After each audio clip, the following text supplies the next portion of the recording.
All right, everybody. This video is going to be about something called parallelism, or parallel structure. And so this is just a writing technique that can help your writing be clearer and more coherent and easier to understand. So I'm not at my house right now, as you can see. I'm actually in a room on the seventh floor. So let us dive right in. Hold on a second.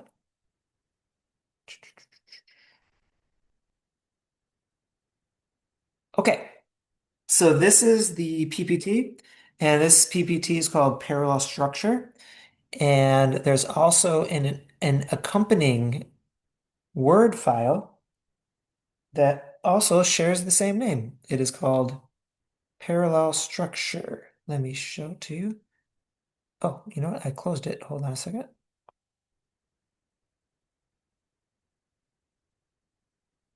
Okay, I need to close that video.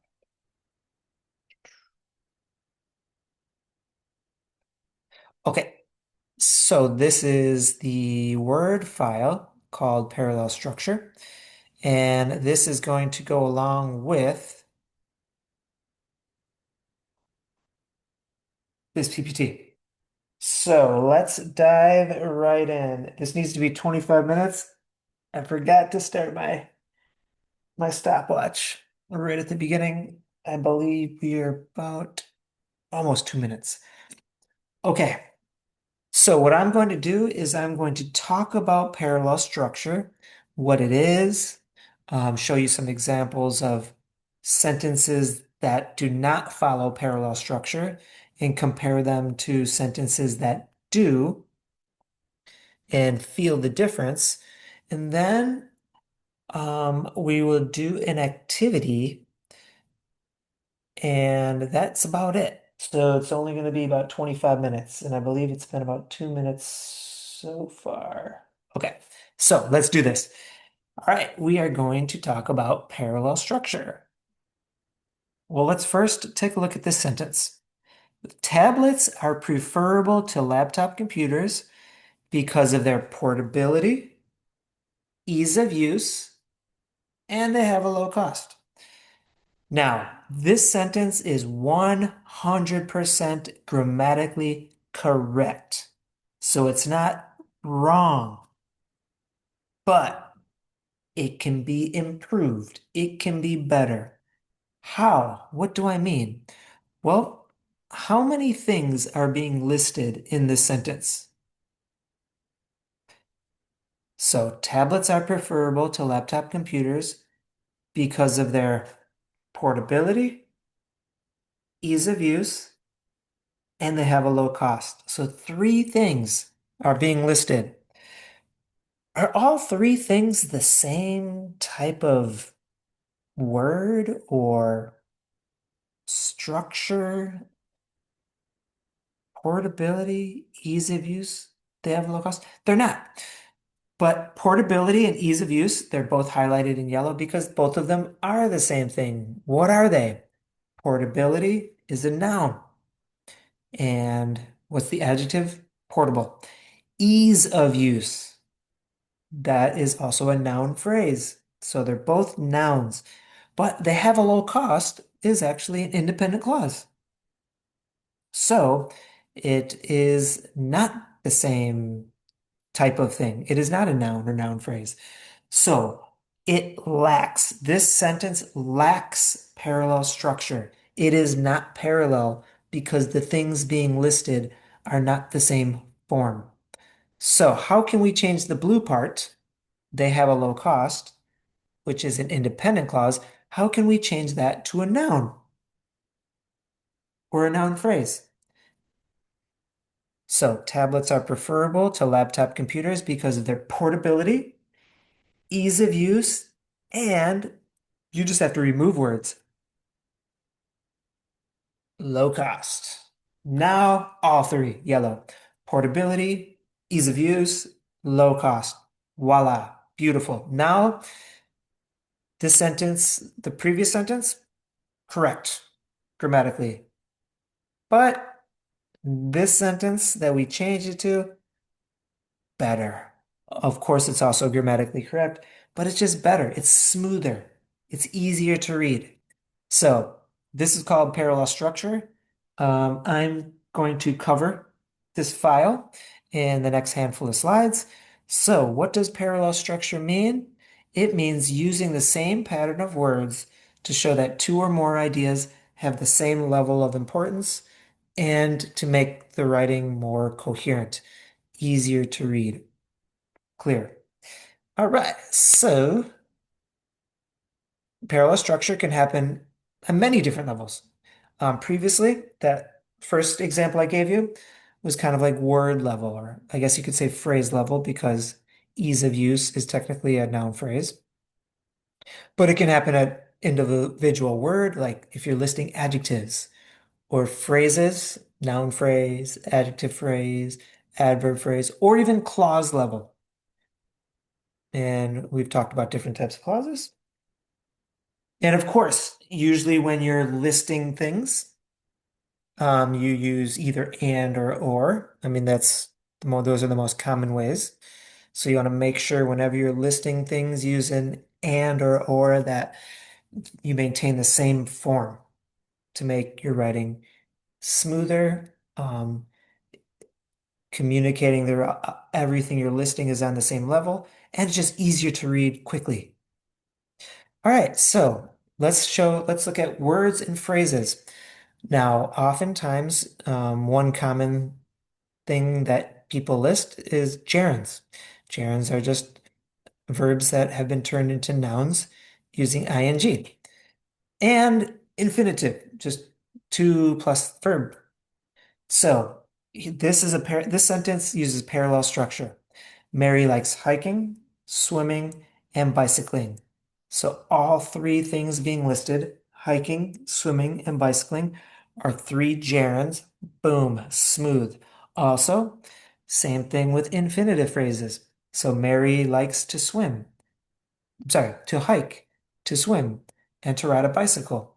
Now, this sentence and this sentence, same meaning.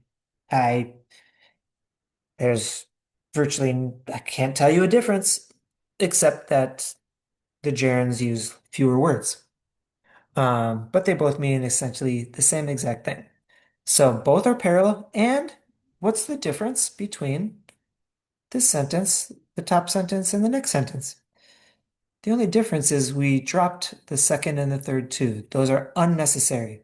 So when you're listing infinitives and all three refer to the same thing, you can drop those. So you don't have to use every single two.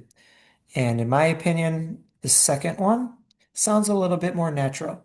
Usually when we're speaking, we don't repeat to every single time. But they're both perfectly natural and both are perfectly grammatical. So, all right, now that's when, words and phrases, gerunds and infinitives. Now don't mix forms. So Mary likes hiking, swimming, and to ride a bicycle. Not parallel. Parallel. Mary likes hiking, swimming, and riding a bicycle. So don't mix the forms. Here's a sentence. The production manager was asked to write his report quickly, accurately, and in a thorough manner. Okay, now clearly all three things listed, quickly, accurately, and in a thorough manner, they're describing and they're referring to write. So, how the production manager writes. He writes quickly and accurately. Those are two adverbs. In a thorough manner is an adverbial phrase. So we have two adverbs, quickly and accurately, and an adverbial phrase, in a thorough manner. Let's make the yellow part a regular adverb. How can we do that? Simple. Thorough is an adjective. Adding ly, thoroughly, just makes it an adverb. So the production manager was asked to write his report quickly, accurately, and thoroughly. Perfect. Now we have parallel structure. We have three adverbs. Let's take a look at another example. Okay, the teacher said that he was a poor student because. So the main sentence is the teacher said that he was a poor student. In the because clause, we are listing three things because he waited until the last minute to study for the exam, completed his lab problems in a careless manner, and his motivation was low. So for the first two, or we're listing, well, first off, we're listing three independent clauses. And the first one, he waited until the last minute to study. The second one, he completed his lab problems in a careless manner. And the third one, his motivation is the subject. So for the first two, he is the subject. But for the third one, his motivation is the subject. So we want to make the third one the same as the first two, using he as the subject. So how can we rewrite the yellow part, removing his motivation as the subject, using he as the subject? He blank motivation. You could say he lacked motivation. So now it's parallel. The teacher said that he was a poor student because he waited until the last minute to study for the exam, completed his lab problems in a careless manner, and third, lacked motivation. And again, you don't need to repeat he here or here because he is the subject for all three things being listed. You don't have to repeat it. Just say it the first time. Okay. Let's look at another example. So clauses, parallel structure. I can't read the top there. Parallel structure. A parallel structure that begins with clauses must be kept with clauses. So now this relates to active voice, passive voice. So in the previous slides, it's like noun form, forms, three nouns, three adjectives, three adverbs, three independent clauses. Now we want to make sure that we don't change the voice from active to passive or passive to active. So let's look at an example of what I'm talking about. Okay, this is not parallel. Let's read it. The coach told the players that they should get a lot of sleep, that they should not eat too much, and to do some warm-up exercises before the game. Now, this one is not active passive, but as we can see, that they should, to do. So we want to change that. Two, the coach told the players that they should get a lot of sleep, that they should not eat too much, and three, that they should do some warm-up exercises before the game. So when we look at the three things being listed, you're probably take a look at that second sentence, the parallel one. What words are repeated in the three things? That they should. So all three things begin with that they should. That they should verb phrase. So technically, we do not need the second or the third that they should. There we go. The coach told the players that they should get a lot of sleep, not eat too much, and do some warm-up exercise before the game. Now, keep in mind that because the original used to be that they should not, this needs to become not eat. So, oh, I'm sorry. Actually, yeah, nothing changes. I was thinking something else. So yeah, simple. Just remove that they should from the first. I'm sorry, from the second and the third. All right. I'm checking the time. Oh, time flies. Okay. Now check this out. This is where we go from active to passive. So the salesman expected that he would present his product at the meeting. That's so the salesman expected. Boom. That's like the independent clause. No, we're listening. The salesman expected that he would present his product at the meeting, first thing. that there would be time for him to show us slide presentation, and that questions would be asked by prospective buyers. So it's like active, active, passive. Okay, so we want to change this to active. Instead of that questions would be asked, we want something stronger in the active form. So to change passive to active, it's very simple, actually. We need to find the verb, the main verb. Okay, that questions would be asked. Okay, ask is the verb. Now we need to figure out who does or did the asking. Now, because um it's not the present tense, who would be doing the asking? Prospective buyers. And what would they be asking? Questions. So instead of that questions would be asked by prospective buyers, that prospective buyers would ask questions. So now we have parallelism. The salesman expected that he would present his product at the meeting, that there would be time for him to show a slide presentation, and that prospective buyers would ask him questions. Clearer, much better. Okay. Also, oftentimes we list things after colons, and it doesn't have to be a complete sentence. Just make sure that they're in the same form. The dictionary can be used to find these word meanings, pronunciations, and looking up irregular verbs. Okay. So now if you take a look at the handout, we've covered all this. Page 3. There are 12 sentences, and some of them are parallel. Some of them have parallel structure.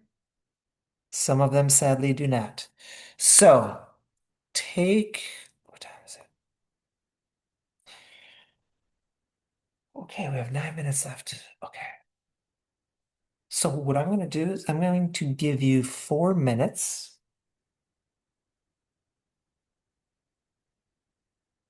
4 minutes. I'm going to just turn off my camera and mute my mic and take 4 minutes to do this activity. I'm going to come back on after 4 minutes and we're going to cover the answers. So take 4 minutes to do this.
I'm back. All right, so we have definitely 4.5 minutes. Let's do this. So, for the first one, you need to work quickly, decisively, and with diligence. Grammatically correct, not parallel, right? Okay, quickly, decisively, two adverbs. Perfect. With diligence. Yeah, adverbial phrase. So, diligence, noun, diligent, adjective. What's the adverb?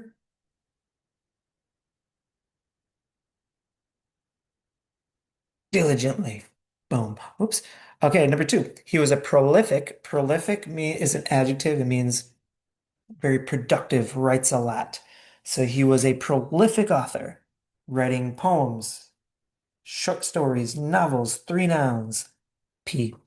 She is sneaky. Adjective. Quick-witted. Adjective. Manipulative. Adjective. Sounds good. At the festival, the principal sang a song. The principal sang a song. So now we're listing three independent clauses. The principal sang a song. The school band marched. And cotton candy was sold by students. Perfect grammatically, but the principal sang a song. Active. The school band march. Active. Cotton candy was sold by students. Passive. So how can we make that pink part active? All right. What is the main verb? Sell. Who did the selling? Students. Students sold. What did they sell? Cotton candy. So, and students sold cotton candy. Boom. Mother was very busy gathering the laundry, dusting the furniture, and washing the dishes. Sound good? Sounds good. Okay, 2 minutes. To survive, you need the following things. Water, noun. Food, noun. Shelter, noun. Boom. Sounds good. We're on to seven. My face is washed. I have combed my hair, and my teeth are brushed. My face is washed. My teeth are brushed. How can we make the middle one, the pink one, the same? My face is washed. My hair is combed, and my teeth are brushed. Last one. I'm sorry, next one. Flying is fast. Adjective. Has comfort. Verb phrase. And is safe. Adjective. So adjective, verb phrase, adjective. What's the adjective of comfort? Comfortable. And as you can see here, we do not need the second and third is. Flying is fast, comfortable, and safe. Okay. Number nine. Whether in class, at work, or at home, in class, at work, at home. Sounds good. Parallel. Okay. And you must use every single preposition because they're not the same. If this was at, whether at school, whether at school, at work, or at home, Shasta was always busy, then you can remove the second and third at, whether at school, work, or home. But because class requires a different preposition, you must use all three. Okay, vote for Thomas because he is intelligent, adjective, doesn't lie. Okay, that is a verb phrase, and is caring, another adjective. Adjective, verb phrase, adjective. What's the adjective of somebody who doesn't lie? Is honest. And you can remove the second and the third, is. Okay, Nancy vacuumed the floors while Bill washed the dishes and Joe was watching television. Vacuumed, washed, was watching while Joe watched television. Okay, we are all the way to the last one. To succeed in life, sharing with others is necessary. You need to take advantage of opportunities and you need to follow your dreams. So you need to take advantage of opportunities and you need to follow your dreams. Okay, how can we change the pink part to match you need to? You need to share with others. And that, everybody, is parallel structure. So, in class, I think we might do a second activity, but I hope all of you had a wonderful time. Thank you for listening. And this was 25 minutes long. So I'll see you in class. Adios, amigos.